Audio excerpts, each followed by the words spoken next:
So the problem is sine alpha plus beta into x plus sine alpha minus beta into x plus sine 2 alpha x divided by cos 2 beta x minus cos 2 alpha x into x, and we have to find out the limit of the given function when x is approaching to 0. So let's see how we will solve this problem. तो सबसे पहले मैं एक बार question का data note कर लेता हूं, और क्वेश्चन का डाटा है limit x is approaching to 0. The first term is sine alpha plus beta into x plus sine alpha minus beta into x plus sine 2 alpha x divided by cos 2 beta x minus cos 2 alpha x.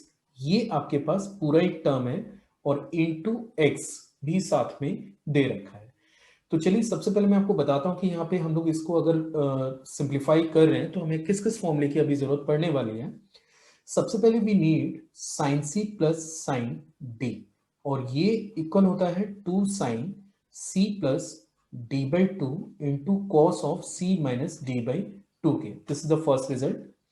दूसरा हमें required होगा sine two A which is equal to two sine A into cos of A के, और एक result हमें required होगा cos 2a जिसको हम लोग ब्रेक कर सकते हैं 2 cos स्क्वायर a माइनस 1 से.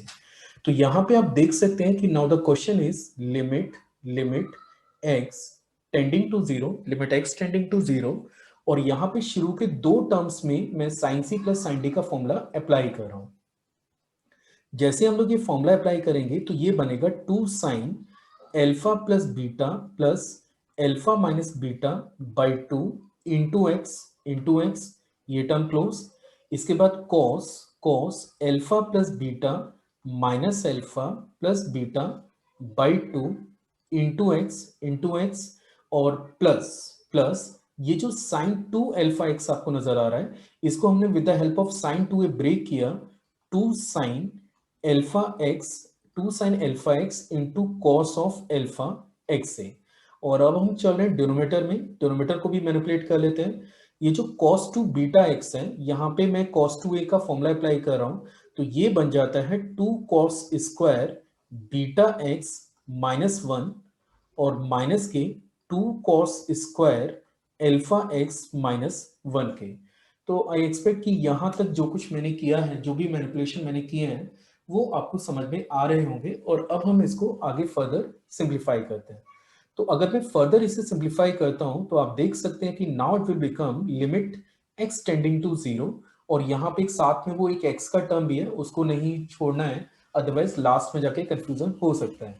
तो अभी यहाँ पे आप ध्यान दीजिए, दिस इज टू, ये बनेगा टू साइन बीटा से बीटा आपका कैंसिल हो रहा है तो ये टर्म रह जाएगा एल्फा एक्स, इसको टू साइन एल्फा एक्स लिख सकते हैं.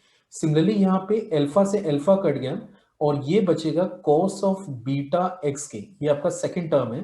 Then after two sine alpha x into cos of alpha x, ये आपका न्यूमरेटर, और डिवाइडेड बाई आप देखिए ये -1 है, ये -1, और ये वाला जो माइनस है इसको जब आप यहाँ पे मल्टीप्लाई करेंगे तो ये +1 बन जाएगा. मतलब आपके पास जो बचेगा data which is 2 into cos square beta x minus cos square alpha x के, और इनटू एक्स साथ में भी मौजूद है.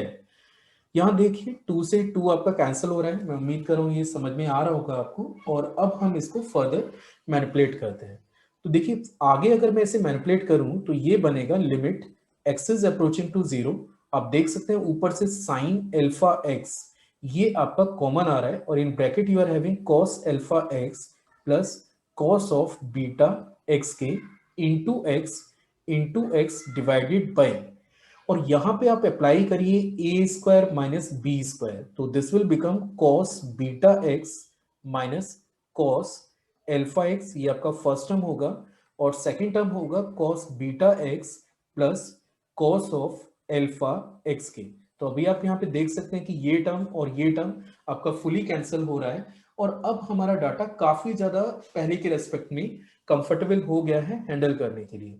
सो now the question is limit x tending to 0 The first term is sine alpha x, the second term is x, and now in the denominator we are having cos beta x minus cos of alpha xk. अब देखिए यहां पे अगर मैं x को 0 से replace करता हूं तो स्टिल द फॉर्म इज 0/0, है ना, अभी भी ये 0/0 की फॉर्म है, मतलब मुझे अभी भी इसे फर्दर मैनिपुलेट करना होगा।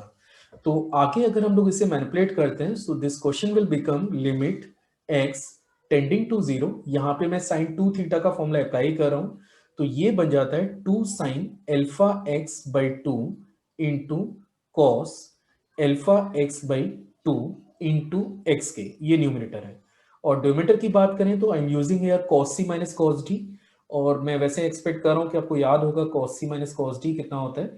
चलिए मैं एक बार लिख देता हूं, तो cos c minus cos d is equal to -2 sin c plus D by 2 into sine c minus D by 2 के, है ना।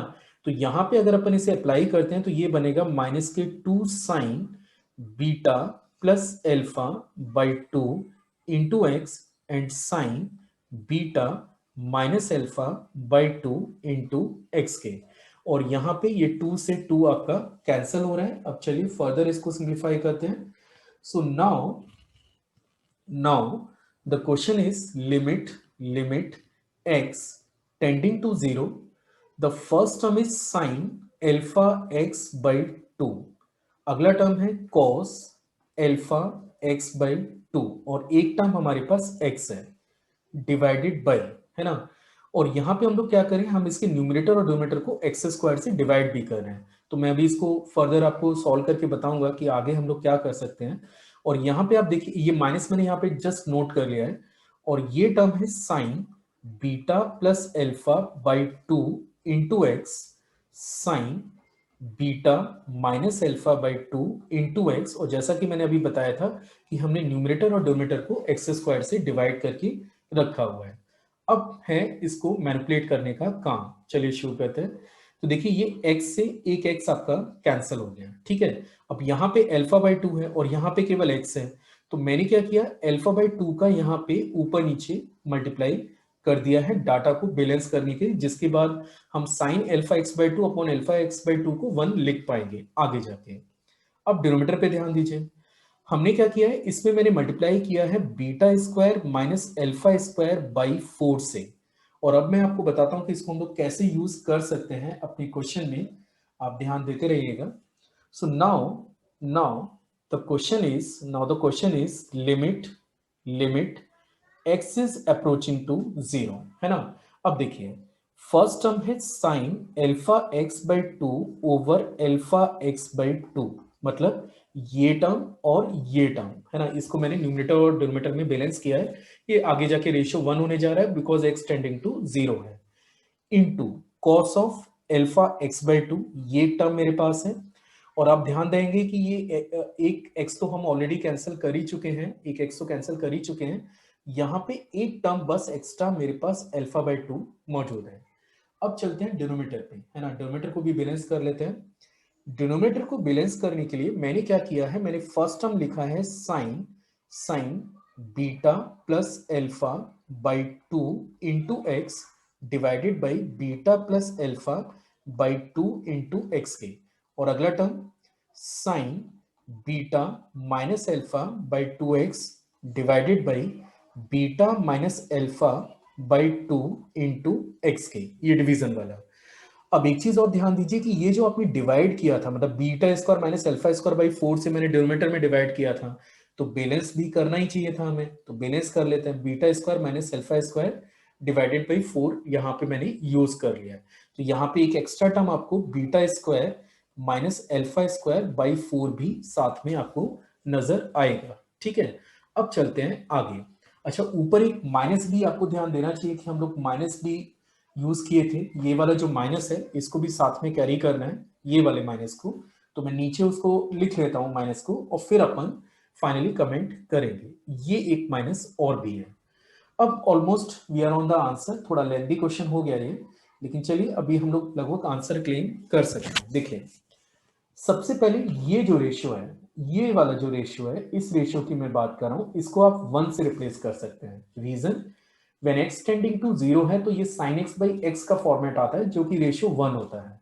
सो नाउ इट इज -1 सबसे पहले इनटू, इसमें अगर मैं x को 0 डालता हूं तो ये cos 0 1 बनता है, मतलब ये टर्म भी 1 से रिप्लेस हो गया, into this is alpha by 2. तो ये तो मेरा न्यूमरेटर हो गया. अब डिनोमिनेटर पे चलते हैं. सेम कंडीशन, ये वेरिएबल और divided by the same variable sin x by x का फॉर्मेट है, इसको भी आप 1 लिख सकते हैं. ये वाले फॉर्मेट को भी आप 1 लिख सकते हैं. और ये जो टर्म है इसको मैं लिख सकता हूं beta square minus alpha square divided by 4k. और इस डाटा को अगर मैं फर्दर मैनिपुलेट करूं तो अब ऑलमोस्ट ये खत्म ही है. तो इसको आप लिख सकते हैं 2 alpha over alpha square minus beta square, and this is the limit for the given function. So I hope so you have liked this video. Thanks for watching.